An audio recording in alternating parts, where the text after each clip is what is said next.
अगर आप भी बिस्तर पर बैठकर भोजन करते हो तो एक बार इस कथा को अवश्य सुने। एक बार यमराज और चित्रगुप्त यमलोक में बैठकर बात कर रहे होते हैं। तभी चित्रगुप्त यमराज से पूछते हैं, हे प्रभु, किस कारण से मनुष्य की अकाल मृत्यु होती है? कौन से मनुष्य को संतान सुख नहीं मिलता है और कुछ मनुष्यों की मृत्यु शिशु अवस्था में ही क्यों हो जाती है? इसके पीछे क्या कारण है? तब यमराज चित्रगुप्त को बताते हैं, हे चित्रगुप्त, तुमने उचित ही प्रश्न किया है। इन सभी प्रश्नों का उत्तर मनुष्य की आदतों में छिपा होता है। मनुष्य जिस प्रकार का आचरण करता है उसे उसी के अनुसार सुख और दुख भोगने पड़ते हैं। मनुष्य की अकाल मृत्यु होने के पीछे भी उसकी आदतें ही कारणीभूत होती हैं। इस कथा में मनुष्य के आचार विचार, अच्छी और बुरी आदतें तथा जन्म मृत्यु के विषय में बहुत ही महत्वपूर्ण ज्ञान दिया गया है। इस ज्ञान को कभी आधा अधूरा नहीं सुनना चाहिए। तो चलिए बिना देरी किए शुरू करते हैं। यमराज कहते हैं, हे चित्रगुप्त, किसी समय की बात है। मध्य देश में एक अत्यंत सुंदर नगरी थी। उस नगरी में एक धनवान सेठ रहा करता था जिसका नाम था आत्माराम। आत्माराम बहुत ही मेहनती था। उसने अपनी मेहनत से सारा धन इकट्ठा किया था।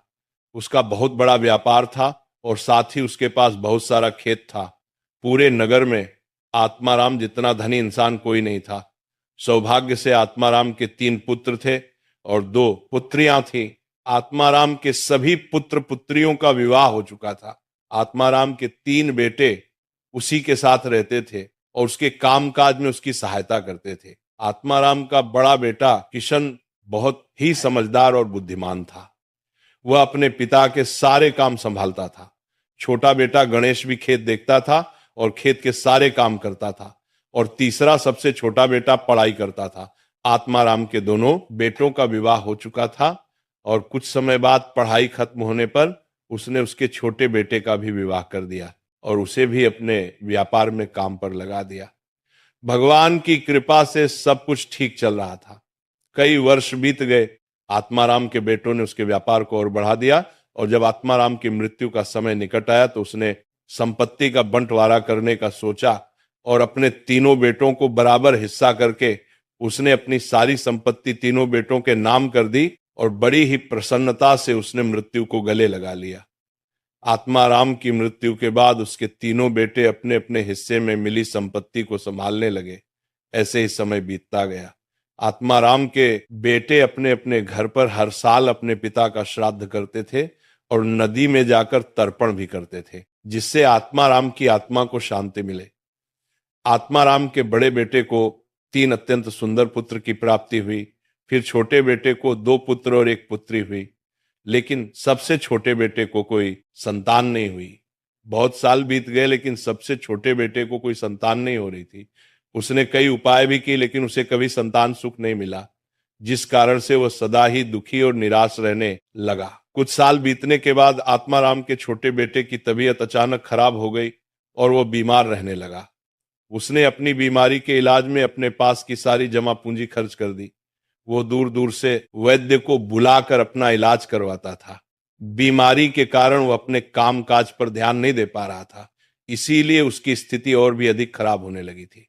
उसने कई बार अपने भाइयों के पास मदद मांगी और उनसे उधार पैसे लेकर जीवन का गुजारा करने लगा था। कई वैद्यों को दिखाने के बाद भी उसकी बीमारी ठीक नहीं हो रही थी, जिस कारण से वो बहुत दुखी रहने लगा था। उसके भाई भी अब उसकी मदद करके थक चुके थे, लेकिन अब उन्होंने भी उसकी मदद करना बंद कर दिया, क्योंकि वो अपने बड़े भाइयों से ठीक से बर्ताव नहीं करता था। वो अपने भाइयों की उन्नति देखकर जलने लगा था और उनसे द्वेष करने लगा था, जिस कारण से वह और भी अधिक दुखी रहने लगा था। फिर एक दिन अचानक उसकी मृत्यु हो गई और फिर यम के दूत उसे लेने के लिए उसके पास आ गए। यम के दूत उसे घसीटते हुए यमलोक लेकर जाने लगे। फिर यमलोक पहुंचने पर उसे यमराज के सामने लाकर खड़ा कर दिया गया। वहां पर जाने के बाद वह छोटा बेटा रोता हुआ यमराज से पूछने लगा, हे यमराज, मैंने ऐसा कौन सा पाप किया है जिससे मुझे ये दिन देखने पड़े? मैं तो कितना अच्छा भला इंसान था, लेकिन किस कारण से मुझे अचानक रोगों ने ग्रसित कर दिया? किस कारण से मेरा सब कुछ नष्ट हो गया? ऐसा मैंने कौन सा पाप किया है? फिर यमराज कहते हैं, अरे मूर्ख, तूने अपने जीवन में बहुत पाप किए हैं। तेरी बुरी आदतों के कारण ही तुझे ये दिन देखने पड़ रहे हैं। तेरी अकाल मृत्यु का कारण भी तू खुद ही है। अब मैं तुम्हें बताता हूं कि तूने शास्त्रों के कौन से नियमों का उल्लंघन किया है जिस कारण से तेरी दुर्दशा हुई है। जो भी मनुष्य शास्त्रों के नियमों का उल्लंघन करता है उसकी भी दशा तेरे जैसी ही होती है। यमराज उस छोटे बेटे से कहते हैं, मनुष्य को हमेशा अपने 5 अंगों को साफ करके ही भोजन करना चाहिए। दोनों पैरों को तथा दोनों हाथों को और अपने मुख को जल से अच्छी तरह से स्वच्छ करके ही भोजन करना उचित होता है। इससे मनुष्य के शरीर से रोग दूर रहते हैं और व्यक्ति दीर्घायु बन जाता है। किंतु तूने तो बिना स्नान किए ही भोजन किया है। यमराज कहते हैं, भोजन शुरू करने से पूर्व उसे भोजन के लिए भगवान को धन्यवाद देना चाहिए और संसार के समस्त प्राणियों को भोजन प्रदान करने की प्रार्थना करनी चाहिए। इस प्रकार से अन्न देवता को प्रणाम करके भोजन करने से मनुष्य को कोई पाप नहीं लगता है। लेकिन तूने ऐसा कोई भी कार्य नहीं किया। तूने कभी ईश्वर का धन्यवाद नहीं किया। तूने कभी प्राणियों को भोजन नहीं दिया, कभी द्वार पर आए भिक्षुक को अन्न नहीं दिया। इसी कारण तेरी यह दुर्गति हुई है। यमराज कहते हैं, जमीन पर बैठकर भोजन करना ही श्रेष्ठ होता है। बिस्तर पर बैठकर भोजन करने से मनुष्य के शरीर में रोग उत्पन्न होते हैं और उसकी आयु कम हो जाती है। तू बड़े आराम से बिस्तर पर बैठकर भोजन करता था, इसी कारण से तेरे शरीर में रोग निर्माण हुए। शास्त्र कहते हैं कि दहलीज पर बैठकर भी भोजन नहीं करना चाहिए, किंतु तूने इस नियम का भी पालन नहीं किया, जिससे तेरी धन संपत्ति भी नष्ट हो गई। दहलीज पर बैठकर भोजन करने से धन का नाश होता है। यमराज कहते हैं, 3 प्रकार का भोजन मनुष्य को नहीं करना चाहिए। जिस भोजन के ऊपर से कोई पैर रखकर चला गया हो अथवा कोई व्यक्ति भोजन को लांघ कर गया हो, ऐसे भोजन को कभी खाना नहीं चाहिए। ऐसा भोजन अशुद्ध हो जाता है। ऐसे भोजन को पशुओं को खिला देना चाहिए। दूसरों के द्वारा लांघा गया भोजन खाने से मनुष्य की आयु कम हो जाती है और उसके शरीर में भिन्न भिन्न प्रकार के रोग उत्पन्न होते हैं। यदि भोजन में बाल निकल आता है तो ऐसा भोजन त्याज्य हो जाता है। यदि अन्न में बाल निकलता है तो उसे ईश्वर को कभी प्रसाद के रूप में नहीं चढ़ाना चाहिए और ना ही स्वयं खाना चाहिए। ऐसा भोजन प्रेतों को प्राप्त हो जाता है। यमराज उसे कहते हैं, दूसरों के लिए परोसा हुआ भोजन भी नहीं खाना चाहिए। जो मनुष्य दूसरों का भोजन छीन कर खाता है अथवा किसी को बिना दिए ही स्वयं उस अन्न का उपभोग करता है, उससे देवी अन्नपूर्णा रुष्ट हो जाती है। भोजन सभी में बांटकर खाना चाहिए। दूसरों के हिस्से का भोजन करने से मनुष्य के पुण्य कर्म नष्ट हो जाते हैं, लेकिन तूने इनमें से किसी भी नियम का पालन नहीं किया। इसी कारण से तेरी आयु कम हो गई।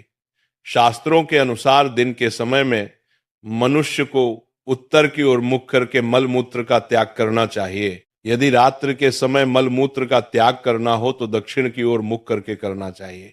मल मूत्र का त्याग करते समय हमेशा अपने सिर को ढककर रखना चाहिए।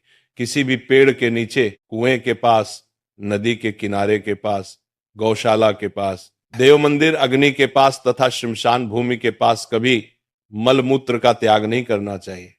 शास्त्रों में कहा गया है, खड़े होकर भी मल मूत्र का त्याग नहीं करना चाहिए। इससे शरीर में रोग और विकार निर्माण होते हैं। इसके साथ ही पूरी तरह से निर्वस्त्र होकर भी मल मूत्र का त्याग नहीं करना चाहिए। चलते चलते कभी पेशाब नहीं करना चाहिए, इससे जीवन में दुर्भाग्य आता है। जूते पहन कर, छाता लगाकर भी मल मूत्र का त्याग करना अनुचित माना जाता है। कभी भी किसी स्त्री, गुरु, देवता, मंदिर और पानी की तरफ मुख करके आकाश में ग्रहों को देखते हुए मल मूत्र का त्याग करना अनुचित होता है। रात्रि में चंद्रमा और अग्नि की तरफ देखते हुए भी मल मूत्र का त्याग नहीं करना, इससे जीवन में दुख और संकट आते हैं। मल मूत्र का त्याग करने के बाद उस भाग को स्वच्छ करना चाहिए तथा अपने हाथों को भी जल से शुद्ध करना चाहिए। मल मूत्र का त्याग करने के बाद किसी दीवार पर साफ नहीं करना चाहिए, इससे पशु के रूप में जन्म प्राप्त होता है। मल मूत्र का त्याग करने के बाद उसे अच्छे से ढक देना चाहिए और उस पर मिट्टी डालनी चाहिए ताकि कोई पशु उसे खाए। यमराज कहते हैं, मनुष्य को कभी निर्वस्त्र होकर स्नान नहीं करना चाहिए, इससे पितृदेव रुष्ट हो जाते हैं। पितृदेव रुष्ट हो जाने पर मनुष्य अपना सब कुछ खो बैठता है, किंतु तूने सदैव ही निर्वस्त्र होकर ही स्नान किया है, जिस कारण से तेरे पितृ भी तुझसे नाराज थे। इस प्रकार से यमराज उस छोटे बेटे को बहुत सारा ज्ञान देते हैं और यमदूतों से कहकर उसे नरक ले जाने की आज्ञा देते हैं। इस प्रकार से मनुष्य को कभी शास्त्रों के नियमों का उल्लंघन नहीं करना चाहिए।